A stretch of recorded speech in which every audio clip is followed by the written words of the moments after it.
Okay, what if I told you we could tackle some of America's biggest city problems, not by fixing what's broken, but by building something entirely new from scratch? It sounds like something out of a sci-fi movie, right? Well, it's actually the core of a really bold academic proposal we're going to break down today. Let's dive in and see if this is pure genius or just a total fantasy. So before we can even get to this pretty wild solution, we have to understand the problem it's trying to solve. And the research paper we're looking at kicks things off with a super direct question. Are our major cities actually in trouble? The data seems to scream yes. First up, and this is a big one, is the housing crisis.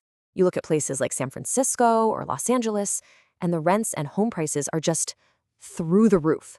It's not just an inconvenience, it's actively creating homelessness and forcing people to move out. It's a huge crack in the very foundation of what a city is supposed to offer.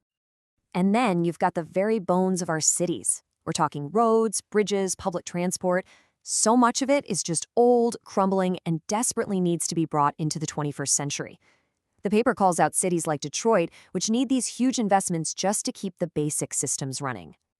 And on the economic side, a lot of our former industrial powerhouses, especially in the Rust Belt, have been hit really, really hard. Manufacturing isn't what it used to be, and that's left a massive hole, causing a lot of economic pain and a real struggle for these places to figure out what they are now.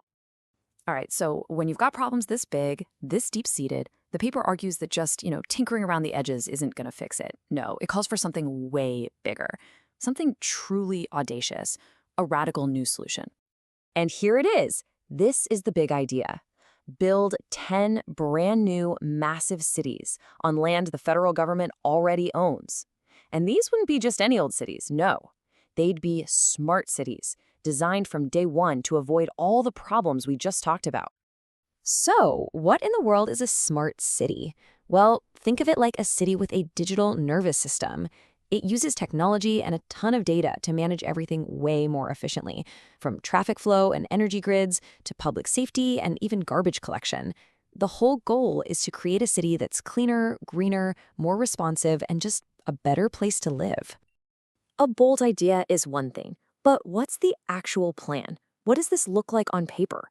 This is where we get into the nitty-gritty, the land, the costs, the timeline for this absolutely massive project. So to make this happen, the proposal says we'd only need to use 1/10 of 1% of all U.S. federal land. When you think about building 10 whole cities, that feels like a surprisingly small slice of the pie. But let's be clear, that 0.1% is still a huge amount of land. It translates to 640,000 acres. To give you some perspective, that's a chunk of land about 15 times the size of Washington, D.C. So yeah, it's big. And what would we do with all that space? Well, here's the key. The plan calls for creating over 2.26 million new homes and apartments. This is a direct shot at that housing crisis we mentioned, trying to solve it by just massively boosting the supply. Of course, you don't just snap your fingers and build 10 cities. This is a long-haul project. The research lays out a timeline of about 12 to 18 years.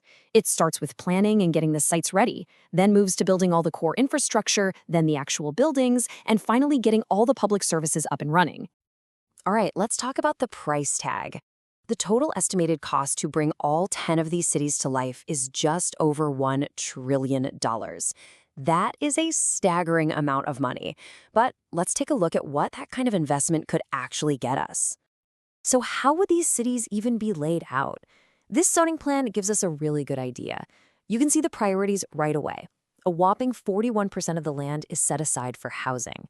And another 10% is dedicated to green spaces and parks. It's a blueprint for cities that are built for people, not just for cars or commerce. If you're going to spend $1 trillion, you better expect a serious return on that investment. So, does this make economic sense? Well, the paper projects some absolutely massive payoffs when it comes to jobs, economic growth, and tax dollars. Let's start with jobs, because the numbers are just huge. The construction phase alone could create up to 25.6 million jobs. But it doesn't just stop when the building is done. Once these cities are up and running, they would support over 7 million permanent long-term jobs. Think teachers, doctors, shop owners, the whole shebang. And think about it. Millions of new people and thousands of new businesses all paying taxes. The study estimates these 10 cities would generate a combined $55.5 billion in tax revenue every single year. That's for federal, state, and local governments. Now, to really get the full economic picture, we have to talk about something called the economic multiplier effect. It sounds complicated, but the idea is actually pretty simple. It's the theory that when you inject new money into an economy, like paying a construction worker, they don't just bury it in their backyard. They spend it, and the person who gets that money spends it, and so on. It creates this ripple effect. So how big is that ripple effect here? Well, the paper calculates a multiplier of 8.33. That means the initial $1.02 trillion investment could generate a jaw-dropping $8.54 trillion in total economic activity. That is the incredible power of the multiplier effect. Okay, as amazing as those numbers sound, we have to get back to reality for a second. The road from a research paper to an actual living city is full of just enormous obstacles. So now we have to talk about the really big political, legal, and logistical hurdles standing in the way. And here it is. This is probably the single biggest roadblock of them all. As the paper points out, the president can't just wake up one morning and decide to do this. For anything this big involving federal land, you need an act of Congress. And getting that, well, that is a monumental political challenge. And getting Congress to say yes is just step one. After that, you're looking at a bureaucratic maze of environmental reviews, coordinating between a dozen different agencies, and appraising all the land. The paperwork alone could take years before a single shovel ever hits the ground. There's also this really big strategic question they'd have to figure out. Does the government sell the land to developers or just lease it to them? If you sell it, you get a bunch of cash up front, but you lose control forever. If you lease it, you get a steady stream of income, but it's more complicated and might scare away some private investors. There's really no easy answer here. So we kind of end up right back where we started.